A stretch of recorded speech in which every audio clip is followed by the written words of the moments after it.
Hola, bienvenidos a todos nuestros seguidores y también a quien se incorpora en un nuevo programa de Salud es Armonía.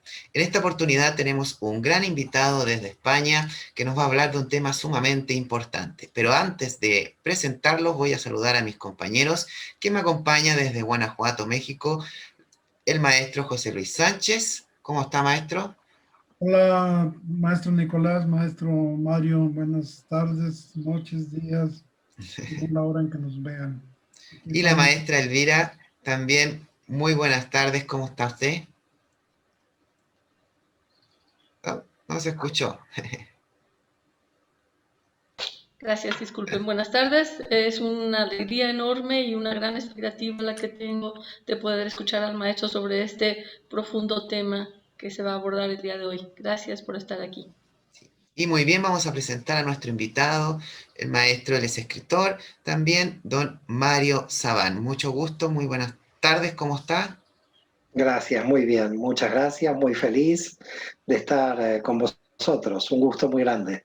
Muy bien, para comenzar de lleno entonces, los voy a invitar a que veamos la presentación para que lo conozcan un poquito más quienes lo ven por primera vez y también para nuestros seguidores. Tenemos entonces al maestro Mario Javier Sabán.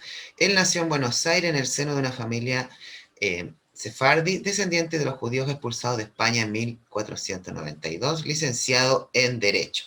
Tiene 6 doctorados en filosofía, en antropología, psicología, en historia, teología y también en matemática aplicada. Él es investigador durante más de 30 años en historia y el pensamiento judío y hace 15 años dirigió sus investigaciones hacia la cábala y la espiritualidad judía. Se ha especializado en la aplicación práctica de la cábala aplicada a la psicología, al desarrollo personal y también espiritual del ser humano. Hasta el momento él ha publicado 17 libros, de los cuales 5 de ellos ha dedicado sus investigaciones sobre la cábala. También imparte conferencias, seminarios y cursos sobre distintas líneas de investigación en todo territorio español y en varios países de América Latina, como también Estados Unidos, Francia y Turquía. Es profesor de distintas universidades, como la Universidad de Rey Juan Carlos de Madrid, Universidad Carlos III, Universidad de Lleida, Universidad Roiga de Tarragona. Vamos a hablar hoy día entonces el tema que es conociendo la cábala. Para entrar de lleno a las preguntas, comenzamos. Eh, Se considera, ¿cierto?, que la cábala puede ser como una disciplina y escuela de pensamiento esotérico, relacionada con los esenios, también está relacionada con el judaísmo jasídico, pero para profundizar más en el tema y poder entender este tipo de disciplina, maestro Mario, ¿qué es la cábala y por qué dentro de la enseñanza iniciática se llama Santa Cábala? Si nos puede comentar. Bueno, en realidad, desde el punto de vista el tema santa, en realidad todo es santo. Inclusive lo que no consideremos santo está dentro del plan general del universo, dado que el universo tiene función. La Cábala se ocupa de cuál es el sentido del universo, el sentido del alma humana y el sentido de todas las cosas. Por lo tanto, estaríamos hablando de que en el fondo lo que tratamos de analizar es el sentido. Yo diría que justamente la cábala estaría en las antípodas del nihilismo, donde nada tiene sentido y donde, bueno, uno tiene que estar aquí por un accidente de alguna forma de la naturaleza. Justamente la cábala opera de manera inversa, donde encuentra a todo el sentido. Lo que sucede con la cábala es que básicamente analiza los mecanismos por los cuales se creó el universo, dado de que la cosmogonía es la que realmente manifiesta las reglas generales de cómo el alma se va a manifestar en este mundo. Entonces estamos hablando de una cosmogonía, por eso la cábala inicialmente fue más teosófica en el sentido del análisis del universo y de la creación de todo el universo, y luego podríamos entrar en lo que Moshe Idel y los grandes investigadores de la cábala llaman cábala extática, es decir, la cábala profética o extática, que quiere decir qué hace el individuo, qué hace el sujeto, qué hace el alma humana con las energías que conoce del universo. Nosotros entendemos que la psicología tradicional reduce a la mente, digamos, toda la cuestión o lo que podríamos llamar la problemática humana, cuando en realidad nosotros entendemos que hay que ir al alma. Y claro, la definición de qué es el alma es como muy difícil para mucha gente porque estamos hablando de muchos niveles. Básicamente estamos hablando desde el nivel corporal, el nivel material, hasta los niveles más elevados donde el trabajo que tiene que hacer el cabalista para entender la realidad y no verse distorsionada por la mirada subjetiva es salir del punto de subjetividad. Quizás probablemente el trabajo más difícil que tiene la persona que entra en la Kabbalah no es la autonomía del sujeto, porque eso lo hace la psicología, sino justamente ir hacia lo cosmogónico. Somos un fragmento del cosmos, un fragmento cosmogónico, y por lo tanto si decimos que centramos toda nuestra visión e interpretación de la realidad desde el punto de vista del yo, ya estamos distorsionando la realidad, porque la estamos pasando por el yo. Y hay formas, métodos de enseñanzas dentro de la Kabbalah para ir trascendiendo el yo, nunca aniquilándolo, porque los niveles de manifestación de la luz en esta realidad no se aniquilan, sino se trascienden. Y por lo tanto, la Cábala busca una trascendencia del yo a los niveles superiores que permita una menor distorsión subjetiva en la interpretación de la realidad. Muy bien, muchas gracias, maestra Elvira. Y me parece muy importante esta reflexión que hace el maestro sobre que todo es santo y que esta santidad está implícita en la vida misma y que la vida es sagrada, y entonces la Kabbalah como una fuente sagrada de sabiduría que va a respetar la vida en todos los sentidos, cosmogónico, fisiogónico, etcétera, androgónico. La pregunta es entonces, maestro, ¿cuáles son las fuentes originales de donde procede esta sabiduría ancestral? Bueno, en realidad siempre que se hablan de las fuentes tenemos un gran problema porque siempre está el elemento escrito donde podríamos decir cuáles son los primeros escritos de la Kabbalah, pero siempre los primeros escritos de la Kabbalah no pueden reconocer la fuente oral, que es por supuesto mucho más antigua. Entonces cuando hablamos de fuentes no sabemos nunca si responder esta pregunta desde lo literal, desde la fuente escrita o desde dónde viene la tradición oral. Entonces, claro, nosotros podemos decir, tal libro apareció en este siglo, pero ¿cuántos siglos anteriores se manifestó esta experiencia, esta enseñanza? Tomando en cuenta que la Kabbalah durante muchos siglos fue oculta en el sentido de que no era bueno escribirla, porque la escritura le hacía un anclaje dogmático en la realidad. Por eso entre los cabalistas se dice que cuando uno escribe tiene que borrar, porque si no borra automáticamente puede creer que lo que está escribiendo se vuelve un dogma. Con lo cual, el problema es entender la escritura como un anclaje en la realidad y no como un dogma donde la escritura tiene que ser intermediaria con la luz del universo y no puede ser el punto final. Entonces, cuando usted me pregunta de las fuentes es muy interesante porque mi respuesta adolece básicamente de una gran falla epistemológica para poder contestarla, porque le voy a decir cuáles son los primeros escritos que hay de la Kabbalah, pero seguramente esos primeros escritos no tienen relación con las fuentes más antiguas de donde proviene la Kabbalah.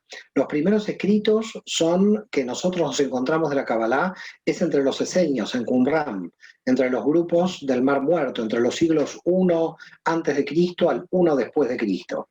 Pero sabemos que las tradiciones son mucho más antiguas, así que no sabemos las fuentes hasta dónde históricamente se pueden remontar.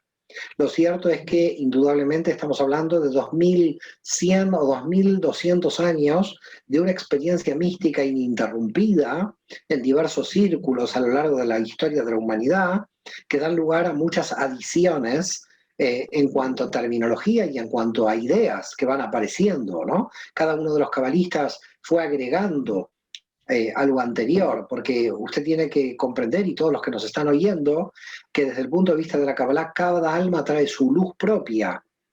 Y como cada alma trae su luz propia, la Kabbalah es una tradición antitradicional, porque en realidad es una tradición, porque nos apoyamos en intuiciones y en conocimientos anteriores de grandes luminarias, pero al mismo tiempo tenemos que nosotros descubrir qué luz cosmogónica vamos a traer a través de nuestra alma. Entonces, así como dijimos anteriormente que la subjetividad tiene que ser destruida, la subjetividad es fundamental en los niveles inferiores del alma, porque en los niveles inferiores del alma cada uno de nosotros tiene una función específica que otra alma no tiene. Es decir, cada uno de nosotros ha venido a este mundo a pasar una serie de experiencias que ninguna otra alma va a pasar las mismas experiencias, y de acuerdo a las experiencias de cada uno de nosotros vamos a poder aportar una luz específica de acuerdo al camino que hemos recorrido. Entonces, claro, a partir de aquí cada alma revela una porción de luz del universo, y al revelarla nos descubre partes del universo secretas que la gran mayoría de los demás no conocemos. Es decir, sus ideas, mis ideas, las ideas del maestro José Luis o de Nicolás, son luminarias que ni usted ni yo las vamos a poder descubrir, porque le pertenecen a ellos. Es decir, es una luz que ellos la tienen que revelar.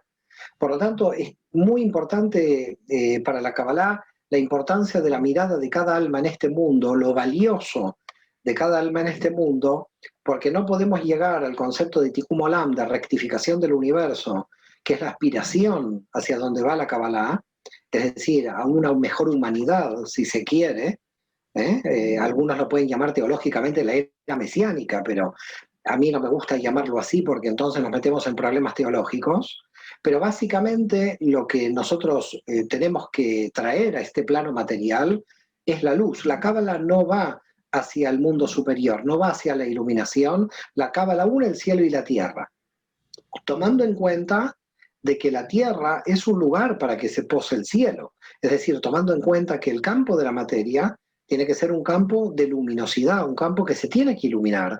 Y por eso somos almas encarnadas en este mundo, porque somos encarnadas para traer luz a este mundo. Por eso yo le diría que las fuentes en la Cábala son curiosas, porque si bien hay muchísima cantidad de libros y muchísima cantidad de fuentes, nosotros entendemos que cada alma es una fuente original y que está aportando de manera constante a la construcción del universo. ¿Qué te parece, José Luis, lo que acaba de decir el maestro Mario? Bastante interesante, y sobre todo pues nos damos cuenta que en esa tradición oral, escrita, sobre todo en la tradición escrita, como bien lo menciona, pues todo lo que todo lo que se escribe nos ata, y además esa escritura pues nos da un conocimiento, podríamos decir teórico, mas sin embargo la tradición oral pues nos daría la parte más práctica. Entonces, bajo ese punto de vista, maestro Mario, ¿qué podríamos decir acerca de ese conocimiento, acerca de esa sabiduría? ¿Quién sería un sabio según la Cábala? Bueno, en realidad nadie alcanza la categoría de sabio. Por eso cuando el maestro Nicolás me dijo maestro, yo me ruboricé, porque desde el punto de vista de la Cábala le tenía que negar el cargo que me ha dado, porque en la Cábala no puede existir maestros, porque el concepto en hebreo es Talmid Jajam, que quiere decir aprendiz de sabio. Con lo cual tengo un problema. El señor Nicolás me tendría que haber presentado como alumno, no como maestro, porque en realidad es un contrasentido que exista un maestro en Cábala, porque no existe. Entonces, claro, cuando usted me dice que quién es sabio, yo le puedo decir que nadie. ¿Por qué nadie alcanza la sabiduría? Porque la sabiduría no es un absoluto. Los valores absolutos griegos no existen en la tradición de la Kabbalah. Es decir, ¿quién es justo? Dice el texto del Eclesiastés, nadie es justo en este mundo, porque todos estamos desequilibrados. Entonces, claro, cuando usted me toma un concepto absoluto, volvemos al problema del dogma, al problema de tomar algo como absoluto. Indudablemente nadie es sabio, somos todos aprendices de sabios. Es decir, estamos todos siendo alumnos en forma permanente. Sí, nosotros igual somos considerados dentro de nuestro aprendizaje como maestro aprendiz, ¿ya? Siempre somos alumnos, siempre estamos aprendiendo, ¿sí? Mario, quería preguntarle, ¿de dónde surge el interés, más que nada, por el conocimiento del hombre que propone la Cábala? Bueno, en realidad es un interés que aparece, yo diría, a posteriori. El concepto más importante es el cosmogónico. Hay más interés en los primeros siglos de la Cábala de cómo funciona el universo. Solamente que cuando se descubre cómo funciona el universo por fractalidad y a través de Abraham Abulafia en el siglo XIII y a través de grandes místicos del sur de Alemania en el siglo XII, y después, como usted bien dijo, del hasidismo, cada vez se fue poniendo el acento en el alma. Es decir, se pasó a cómo el alma tenía que estar equilibrada. De alguna manera, a intentar realmente entender que la evolución tiene que ser una responsabilidad individual de cada una de las almas. Y que por lo tanto, si no logramos que cada una de las almas tome conciencia de sus propios desequilibrios, los sistemas económicos, religiosos, políticos siempre van a fallar, porque lo que falla es el hombre. Lo que falla es el ser humano. Entonces usted cambia de partido político, un gobierno, y se va a encontrar con los mismos problemas, porque la gente es la fuente de los problemas, no los sistemas políticos ni religiosos. Entonces, lo que está diciendo la Cábala es que cada uno tiene una responsabilidad, que a esto lo llamamos la teshuvá en hebreo, el tikkun personal, la rectificación de mi alma, para yo realmente vivir con mi alma feliz. Usted piensa que usted va a vivir con usted toda la vida. Así que si usted no es feliz con usted, es terrible lo que puede pasar. Es decir, con una pareja uno se puede separar, o a un hijo después se va a vivir a otra ciudad, pero usted va a vivir con usted siempre. Entonces, desde el punto de vista de la Kabbalah, tenemos que ser felices con nosotros, porque vamos a estar acompañados de nosotros toda la vida. Entonces, cuando hay gente que me dice, me siento mal, me siento deprimida, digo, ¿qué clase de compañía es esta? ¿No? ¿Qué clase de compañía? Yo no quiero tener una compañía de un Mario deprimido, de un Mario vacío, de un Mario sin sentido. Yo quiero tener una compañía donde yo me alegre a mí mismo. Se dice que Dios, cuando construyó el universo, era un Dios juguetón que jugaba con el Leviatán, que el Leviatán es como una ballena gigante en el infinito, y que como estaba jugando creó el universo. Vaya juego macabro, ¿no? También que hizo, en cierto modo, pero bueno. Pero de todas maneras estaba jugando, ¿no? Con el universo. Es como el niño que juega a la pelota y rompe un vidrio. Creo que a Dios le pasó algo por el estilo. La cuestión es que hizo un juego, y entonces la pregunta es, ¿nosotros somos alegres con nuestra vida para jugar con nosotros, para sentirnos felices con nosotros? Entonces, aquí la clave de la Kabbalah es que en realidad nosotros tratamos de entender el alma humana y su función para que una persona durante toda su encarnación pueda pasarla bien, pero no solamente en el plano sensitivo de tomar un buen vino o de comer una buena comida, porque eso es pasarla bien entre comillas, esos son deseos materiales limitados. Estamos hablando del éxtasis de poder ver la vida vibrando con la existencia, ¿no? Vibrando de luz en esta realidad. Es decir, estamos hablando del éxtasis espiritual, donde no se necesita ser un gran maestro místico para llegar a este éxtasis. Todos tenemos esta posibilidad de acceder a este éxtasis de felicidad que implica un deseo infinito que tiene el alma. Porque el alma quiere crecer. La gente confunde, el capitalismo nos creyó que crecer era tener 3 autos y así estamos como locos. Esa es una falacia. Crecer espiritualmente es poder integrar un aprendizaje constante hacia la luz. Eso es un crecimiento en serio. Entonces, el problema es que la gente no se divierte en su crecimiento porque tampoco la gente sabe crecer. También no hay que entender que la gente no lo hace por intención. Desde el punto de vista de la Kabbalah, el mal nace por ignorancia. ¿Por qué? Porque usted no sabe vivir. En definitiva, la Kabbalah lo que trabaja es cómo el alma tiene que aprender a vivir. Y nosotros tenemos las herramientas de hace 2200, 2300 años, donde los grandes sabios nos fueron enseñando cómo aprender a vivir. Con lo cual, si tenemos todo este bagaje de gente que intentó vivir y aprendió a vivir de alguna manera, podemos tomar todo este conocimiento para aprender a vivir nosotros sin perder demasiado tiempo para nuestro tikkun, porque el que realiza la rectificación, el que sabe por qué su alma vino a este mundo, es un ser feliz. Por eso Cordovero, el gran cabalista, el gran místico hebreo del siglo XVI, va a decir, el único privilegio que tiene el alma en este mundo es saber por qué vino a este mundo. No hay otro privilegio. No hay otro privilegio. Hay gente que tiene mucha riqueza, que se siente que está privilegiado. Se quieren pegar un tiro, porque eso no es un privilegio. El privilegio es saber por qué vino tu alma a este mundo. Cuando sabes por qué vino tu alma a este mundo, en consecuencia ya eres un hombre feliz. Toda tu vida vas a ser feliz, porque encontraste la función de tu alma en este mundo. Porque el sentido del alma en este mundo es revelar la función por la que vino el alma a este mundo.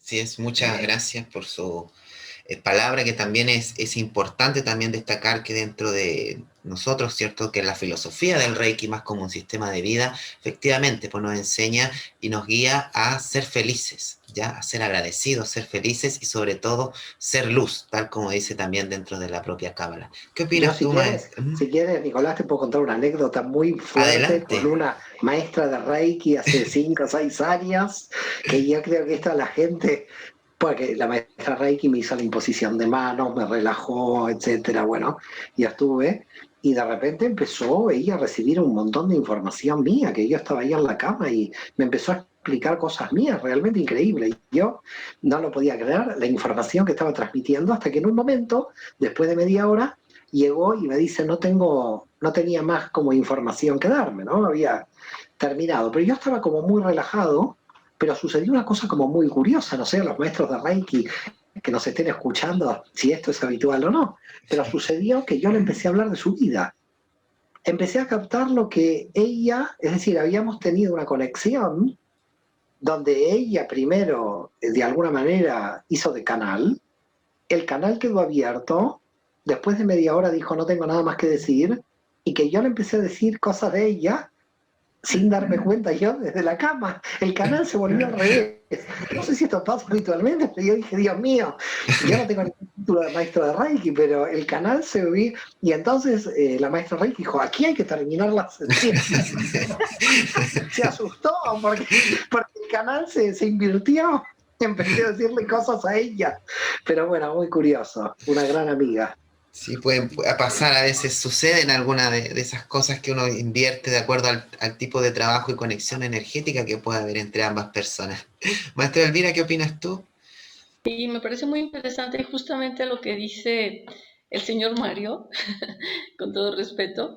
Gracias. Hace un ratito, antes de la entrevista, el señor José Luis y esta señora estábamos conversando sobre este punto del ticún, de esta enorme posibilidad que la divinidad nos da para encarnar y saber lo que nos quedó pendiente, lo que hay que realizar y los polos con los que tenemos que trabajar, este trabajo con el tikkun que cada alma tiene derecho a realizar y además obligación de alguna manera.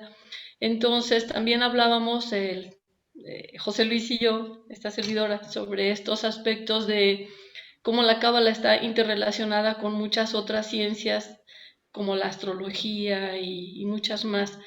Entonces, hablamos de tiempos, una era o eras pasadas donde estos conocimientos ancestrales fueron limitados, fueron escondidos, porque quizás los tiempos estaban dados así, lo que el maestro José Luis siempre menciona como eras precesionales y que ahora estamos en una era nueva, una era acuariana, donde el conocimiento se vuelve accesible a todos para que todas las almas nos volvamos a conectar con esa fuente original. Entonces la pregunta es, más que pregunta, una reflexión, pero me gustaría que usted nos diera su propio pensamiento. Esta transmisión, esta apertura de esta sabiduría ancestral, ¿es necesario realizarla labio oído o es válido realizarla por medios como los actuales, online, etcétera, sin que se pierda la esencia misma de la enseñanza? Hay siempre un efecto cuando se populariza una enseñanza que se pueden perder las raíces por las cuales esa enseñanza se trajo. Es decir, un problema que esto puede traer, fíjese que el padre Loisy, un clérigo católico en Francia, dijo, buscábamos el reino y llegó la iglesia. Con lo cual, el problema que yo veo aquí es algo parecido a lo que dijo el padre Loisy, excomulgado por el Papa León XIII, a principios del siglo XX o fines del siglo XIX, porque yo creo que lo que puede pasar es que a veces las enseñanzas no son masticadas por aquellos que las reciben. Es decir, el problema que puede llegar a suceder, y no por el tema de la vía online lo digo en general porque lo que sucede con las enseñanzas es que en vez de tomarlas en su simbolismo, se toman literales. Y al tomarlas literales no tienen la flexibilidad de moverse esas enseñanzas en los diferentes contextos. porque la gente las necesita como anclajes literales. En general, la gente del común, llamémosle de alguna manera, todos los seres humanos necesitan como herramientas rápidas para resolver sus situaciones.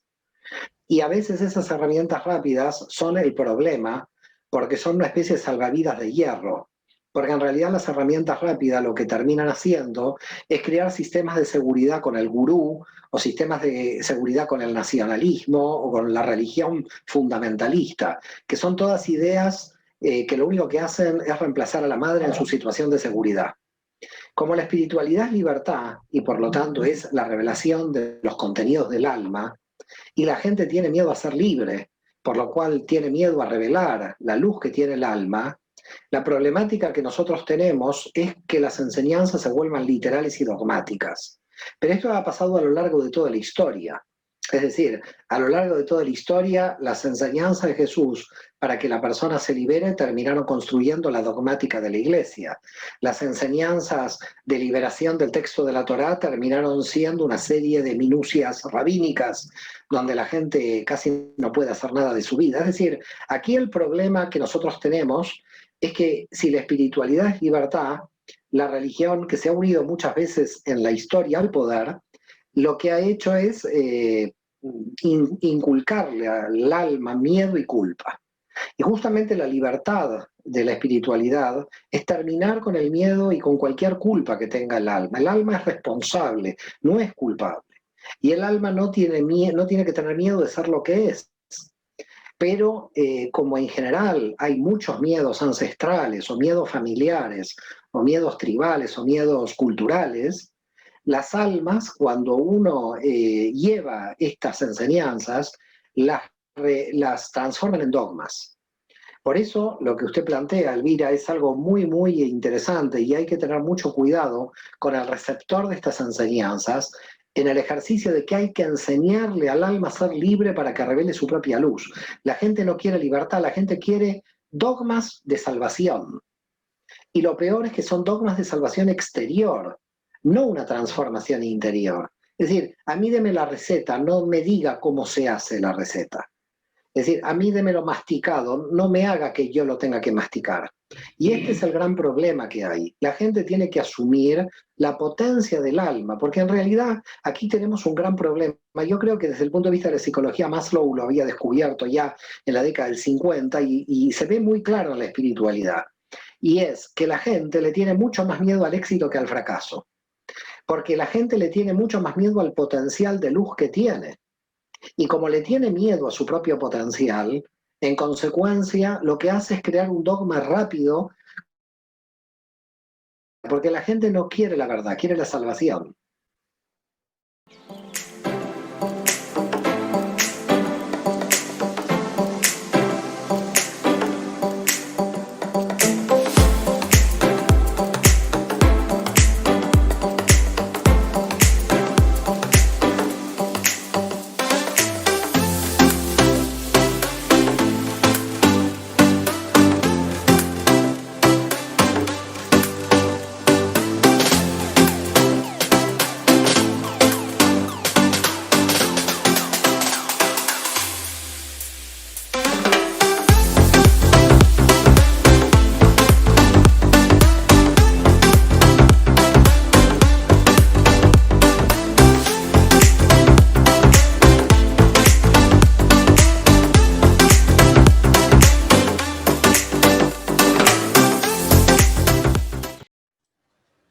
Muchas gracias. José Luis, ¿qué opinas Sí, con respecto? bien interesante todo esto que nos mencionan. Y bueno, viendo precisamente estas cuestiones de la enseñanza, de los miedos, sobre todo de los miedos, la gente le tiene miedo hasta la misma palabra. Dicen, me vas a enseñar cábala, vamos a hablar de cábala, pero ¿qué es eso? ¿Por qué a mí me da miedo? Pero sabemos también que tiene diferentes maneras de escritura y que esa diferencia en su escritura es precisamente lo que nos marca la profundidad o la diferencia. ¿Qué nos puede decir a ese respecto? Por supuesto, nosotros tenemos un nivel de lenguaje donde los cabalistas llegaron a las letras hebreas como formas simbólicas de conexión energética con el universo. Es decir, lo que Jung nos va a traer en el siglo XX, los cabalistas lo conocían desde hace muchos siglos, por lo menos tenemos escritos de esto desde el siglo XI, donde aparece el Bahir y el Sefer Yetzirah entre el sur de Francia y Cataluña. Entonces, el lenguaje no es un sistema estrictamente de comunicación y se reduce a esto. El lenguaje es una extracción de la información del universo que a medida que vamos revelando por el lenguaje, estamos revelando luz. Es terrible la pérdida del lenguaje que está sucediendo en las nuevas generaciones, porque la pérdida del lenguaje hace que partes de la realidad integral desaparezcan de la percepción. Entonces, los cabalistas lo que hicieron es ir a las letras hebreas como keilim, decimos en hebreo, como recipientes de información, donde a partir de ahí nosotros estamos recibiendo una energía que puede ser positiva o negativa de acuerdo a cómo utilicemos esa energía. Porque en principio una letra trae energía, no estamos hablando de una moral o inmoralidad de esa energía. Porque luego nosotros tenemos la responsabilidad de ver cómo vamos a operar con esta energía en el contexto en que nosotros estamos operativos. Pero desde la función raigal del lenguaje, el lenguaje tiene una función de traslado de la información del infinito a lo finito. Porque los sistemas de las letras hebreas lo que hacen es trasladar información infinita y reducirla a lo finito. Por lo tanto, toda palabra, en realidad, fíjese que los cabalistas dicen que cada palabra tiene 600.000 interpretaciones, pero no lo dicen a los fines de un crecimiento mental en cuanto a las interpretaciones, porque los debates de interpretación pueden aumentar el ego.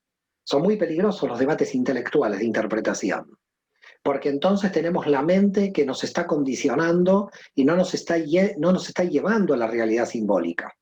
Entonces hay que tener cuidado con la mente conceptual que se puede enredar en bucle.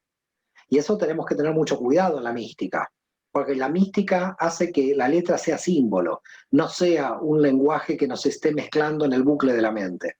Dado que, como la mente no quiere llegar al fondo de la verdad simbólica, se queda en la interpretación conflictiva del lenguaje. Por lo tanto, cuidado con un lenguaje que solamente nos quiera atrapar dentro de sí mismo, ¿no? Terminamos como los filósofos franceses, deconstruyendo pero no pudiendo construir nada. Entonces hay que tener mucho cuidado con la lingüística, porque puedo estar rotando por ahí sin salir. Aquí la salida es que la letra es una fórmula de entrada, claro que hay que hablar letra por letra, aquí no hay tiempo en esta entrevista para hablar qué potencia, qué poder y qué tipo de energía tiene cada letra de las 22 letras, pero lo cierto es que en la Cábala estudiamos cada una de las letras porque esas letras son elementos de interconexión de partes del alma, de dimensiones del alma. Entonces, luego de que nosotros estudiamos las dimensiones, estudiamos las letras como energías que van y vienen de diferentes dimensiones. Entonces, claro, cuando se presenta el tema del lenguaje en la Cábala es una mística del lenguaje, porque el idioma hebreo básicamente entra en el lenguaje, inclusive no solamente porque lo analiza en su forma, es decir, de cómo está dibujada cada letra hebrea, porque ese dibujo me va a dar lugar a un mantra meditativo de elementos simbólicos que me está trayendo el símbolo de ese dibujo de la letra hebrea, sino también por la numeración, por la numerología que tiene esa letra. Porque esa letra también, al tener un número, se corresponde con un peso de energía dentro de la realidad. Y ahí, claro, indudablemente, y hay una influencia pitagórica aquí, entre letra y número. Queda clarísimo que ahí tenemos una gran influencia de los pitagóricos, pero llevado a términos de física. Porque el lenguaje, al revelar una realidad, está revelando el universo, está revelando información, que es por lo cual hemos venido a este mundo. Nosotros estamos aquí para revelar información, nosotros estamos aquí para aprender, y nada más que para aprender. Por lo tanto, el punto es dat, el conocimiento, entendido el conocimiento, cuidado desde el punto de vista de la Cábala como conciencia, porque no es un conocimiento de tipo occidental de acumulación de información que me lleva a la mente al ego. Porque hay que tener mucho cuidado con la mente y el ego. dado que a la mente le gusta siempre ganar el debate, y en la Cábala no queremos ganar ningún debate, en la Cábala lo que queremos es ir a la esencia del universo. Ya no prefiero tener ninguna ganancia en ningún debate, prefiero perder todos los debates que me lleven a profundizar en la esencia del universo. Muy bien, qué interesante. Sí, muchas gracias. Delante, Mario, hablaste un poquito de lo que era del mal. Si bien los antiguos cabalistas llaman el Mamukim, ¿cierto? A los que conocían profundamente el mal. ¿Cuál es el concepto del mal dentro de la cábala? Bueno, hay un primer concepto que es el concepto de Yosef de Jicatilla, gran alumno de Abulafia. Yosef de Jicatilla tiene una obra muy bonita, está en castellano, se llama Las Puertas de la Luz. Es de mucha profundidad esa obra, en hebreo Sharei Yorah, y él dice: el mal es el bien en posición incorrecta. El mal es el bien en posición incorrecta.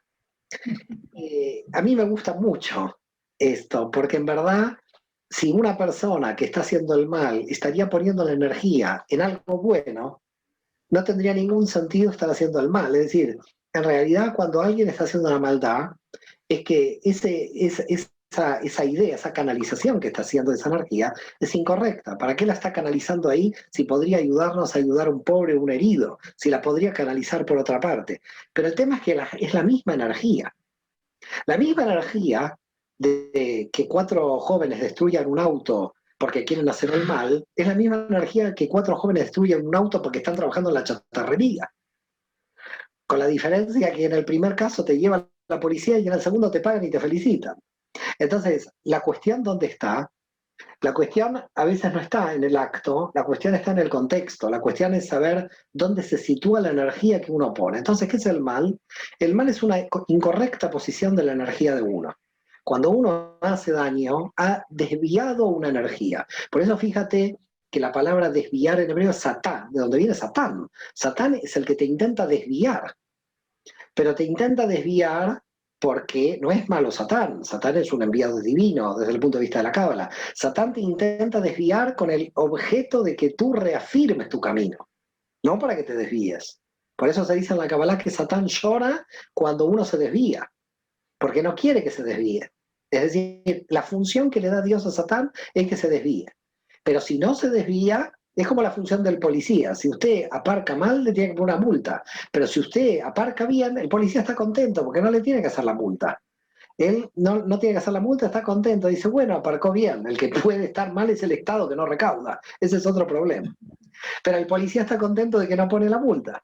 Con lo cual, ¿el tema dónde está? El tema está en ver en la vida humana, en el alma humana, nuestra vida, nuestra existencia, si nuestras energías están correctamente situadas. Ese sería el primer tema. Así podríamos ir transmutando el mal en bien, es decir, tratando de desarticularlo. Hay niveles de mal mucho más complejos, como Amalek, que es el que te quiere destruir porque no tiene conciencia. Ese es terrible, existe, que es el corte con la divinidad, es que se autodestruye finalmente, porque no puede con él mismo, ¿no? Pero gracias a Dios, la gran mayoría de males son los satánicos, no son los de Amalek. La gran mayoría son en que no sabemos situar correctamente nuestra energía. Y si alguien sabe situar correctamente la energía, por ese motivo, a partir de que a uno después de los 40 le baja la energía, se vuelve más sabio, porque como tiene menos energía, tiene que ahorrarla. Entonces la sabiduría es ahorrar energía. ¿Por qué motivo la gente joven no es sabia? Porque en general tiene demasiada energía. Y al tener demasiada energía, tiene mucho potencial para desequilibrar. Muy bien, muchas gracias. Muy interesante también lo que nos acaba de decir. ¿Qué opinas tú, maestra Elvira? Sí, definitivamente es un concepto muy profundo que tenemos que hacer dentro de nosotros, esta metanoia que hay que realizar en este sentido de lo que es el bien y es el mal. Y también una enseñanza muy profunda que él menciona sobre el significado grandioso de cada una de las letras, de los símbolos hebreos que tienen connotaciones con todo el universo, con toda la información necesaria para evolucionar. Sobre este punto, ¿qué nos puede decir por el poco tiempo que tenemos respecto a las implicaciones de del alfabeto hebreo, de las letras hebreas y sus mundos de manifestación en este plano para que el alma pueda regresar a la luz otra vez. Bueno, hay niveles todavía más profundos y más ocultos.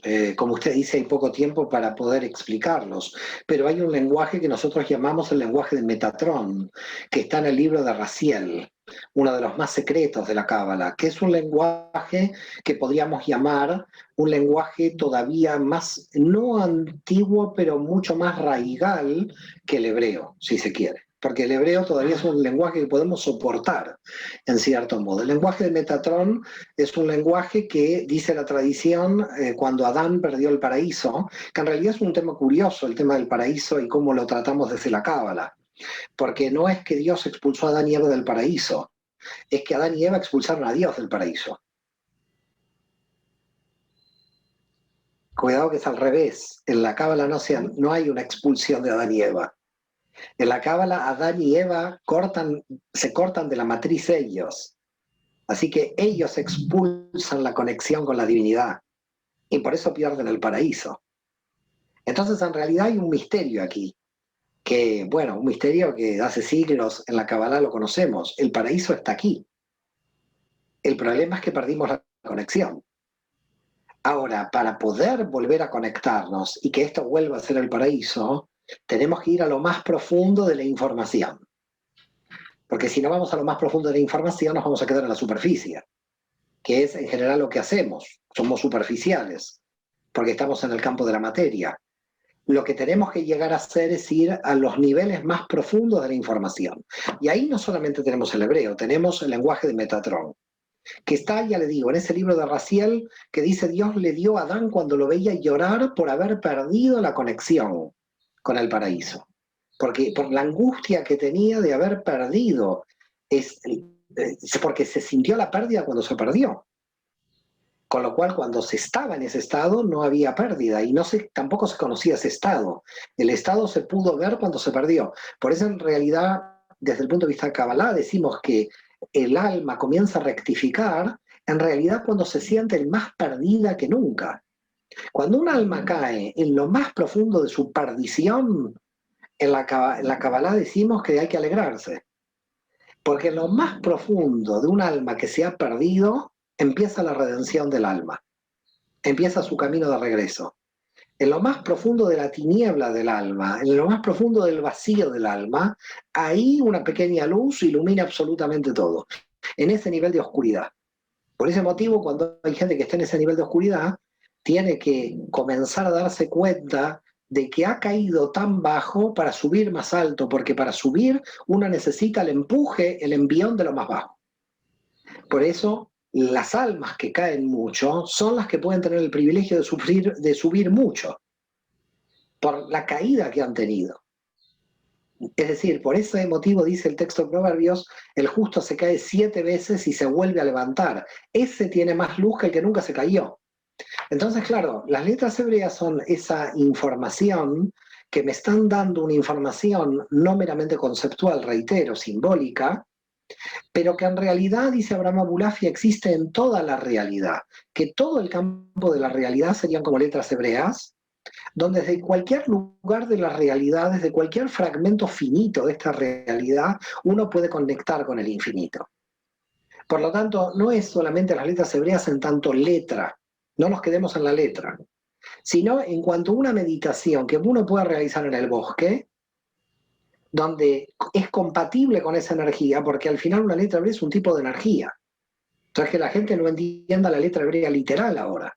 La letra hebrea es un tipo de energía. Y usted está en el bosque, y usted está sola o está acompañada, y usted conectó con un tipo de energía. Y entonces decimos que usted contactó con una letra hebrea aunque no conozca hebreo. Porque estamos hablando de energías, no estamos hablando de letras conocidas. Un señor de China, un señor de Japón, quizás no conoce la letra hebrea, pero sí siente la energía simbólica que esa letra hebrea trae. Entonces estamos hablando de energías, que por supuesto a través de la letra hebrea podemos contactar con esa energía, pero con ese tipo de energías podemos contactar a través de todo, porque esas letras y sus energías están en fractalidad en todos los fragmentos de la realidad. Y sobre todo en cada alma humana.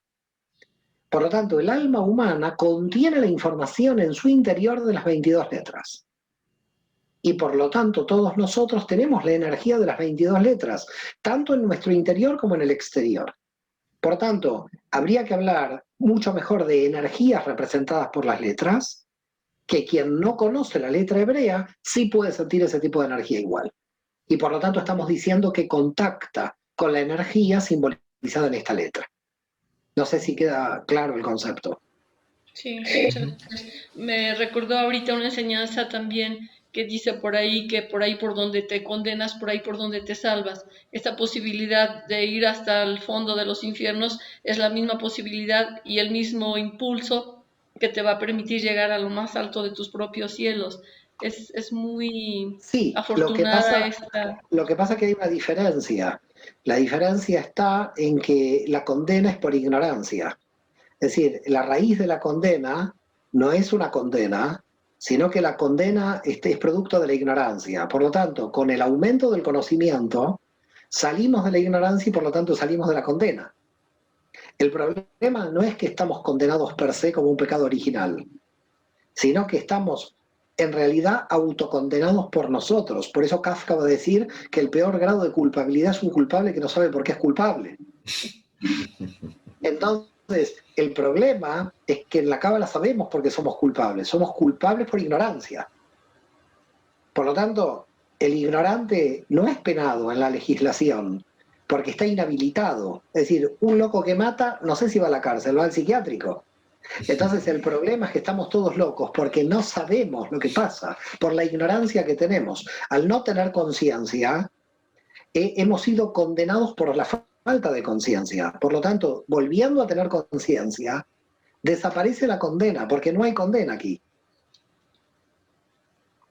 Muy bien, muy profundo también el análisis que usted hace. José Luis, algunas palabras finales para poder ir terminando esta entrevista el día de hoy, la primera parte de esta entrevista. Ya no vamos a tener nuevamente invitado porque queda mucho más que hay que profundizar con respecto a la cábala. Así que algunas palabras finales, José Luis. Pues nada más, hablando ahorita precisamente de los lenguajes, sabemos que hay lenguajes sagrados que nos mencionas de la energía de estas letras, de este lenguaje hebreo.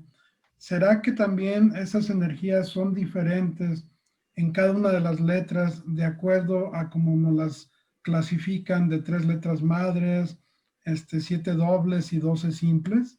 Claro, por supuesto, cada una está operando en una diferencia de frecuencias dentro de la realidad. Las 3 madres operan en el inicio del universo, luego aparecen las dobles y luego las simples, porque en realidad las 3 madres tienen que ver con los primeros elementos del universo, la Aleph Mem Shin. Luego las 7 dobles tienen que ver con podríamos llamar el tiempo, por eso son los 7 días de la semana. Por eso están marcados con las 7 dobles, la aparición del tiempo. Y luego las 12 diagonales son las 12 diagonales del universo, que tienen que ver con el espacio. Por lo tanto, en el árbol de la vida nosotros tenemos espacio, tiempo y materia. Por lo tanto, el tiempo y el espacio, que es la fórmula de Einstein, que descubre esa relación de tiempo-espacio, en la Cábala hace siglos que conocemos la relación de tiempo-espacio, porque tenemos la relación de las 7 dobles con las 12 diagonales, y en medio las 3 fuerzas fundamentales, la nuclear fuerte, la nuclear débil, la electromagnética, que da lugar a la cuarta, que es la gravedad. Todo esto son temas de cosmogonía muy profundos, pero son clasificaciones de tipos de energía que hacen de fractal. Aunque nacieron en forma sucesiva, las 3, 7, 12, pero sucesiva en muy pocos segundos, te diría que es una sucesiva donde no tenemos sucesión de siglos, tenemos sucesión de microsegundos, nosotros las sentimos fractalmente como simultáneas. Entonces, para nosotros, aunque tienen prelación de 3, 7 y 12, las 22 operan automáticamente como simultáneas en nosotros. Al conocer cómo operan estas 22, podemos regular el envío de energía entre dimensiones. Y cuando regulamos el envío de energía entre dimensiones, cada vez nos alejamos más del mal porque estamos operando con la energía correcta en el momento correcto. Muchas gracias. Muchas gracias, Mario, por la entrevista el día de hoy. ¿Algunas palabras finales, por ejemplo, para alguien que nos está viendo por primera vez o que se le interesa el tema de la cábala? ¿Por dónde podría comenzar a empezar a estudiar lo que es la cábala Bueno, para alguien que nos cerrar la ve, entrevista? hay alguien que nos ve por primera vez, le pido perdón si lo hemos desequilibrado, porque siempre los que nos ven por primera vez quedan un poco en una especie de autocontracción, quedan haciendo, entonces así que perdón a aquellos que nos ven por primera vez, porque realmente siempre sucede que hay una especie de electricidad. La segunda, que hay grandes cabalistas en las redes, Lightman, Goslan, Wolkoff, en el área castellana, hay grandes movimientos de cábala a nivel mundial, y sobre todo que en castellano tenemos ya mucha traducción de material. Yo a aquellos que están bastante más avanzados en la cábala recomiendo las obras de Aryeh Kaplan, que son los análisis del Sefer Yetzirah, del Sefer Bahir y los dos libros que él tiene, Meditación y Biblia y Meditación y Cábala.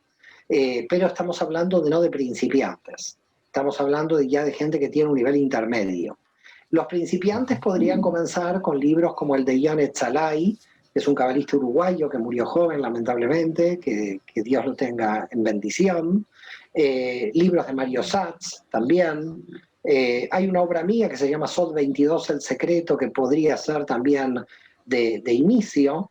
Lo que pasa es que es una obra que tiene notas a pie de página ya de nivel intermedio, con lo cual yo creo que es un libro que si se lee sin las notas es de nivel básico, pero leyéndolo con las notas es como de un nivel intermedio.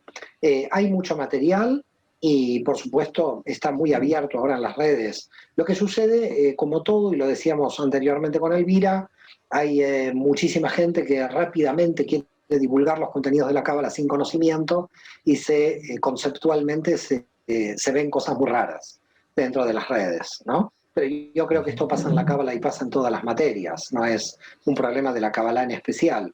Creo que hay que ser muy rigurosos a la hora de la enseñanza de esto, porque estamos hablando del alma humana y por lo tanto una persona que tenga un concepto equivocado podemos hacerle mucho daño y es muy peligroso. Por lo tanto, muchísimas gracias, Nicolás, José Luis, Elvira. Gracias por la invitación. Yo veo que Nicolás me ha comprometido públicamente, un hombre muy inteligente, un hombre que tiene biná, que tiene entendimiento. Así que bueno, si Dios quiere nos vamos a ver nuevamente. Un abrazo muy fuerte a todos los que nos oigan. Sí, muchas gracias y también invitar a todos nuestros seguidores a que le den me gusta, que lo compartan en sus redes sociales y que nos ve por primera vez se suscriba a nuestro canal. Mario, un gusto tenerte en nuestro programa y nos veremos nuevamente para continuar hablando en más profundidad lo que es la cábala. Que estén muy bien, muchas gracias. Chao, chao. Shalom, shalom. Shalom.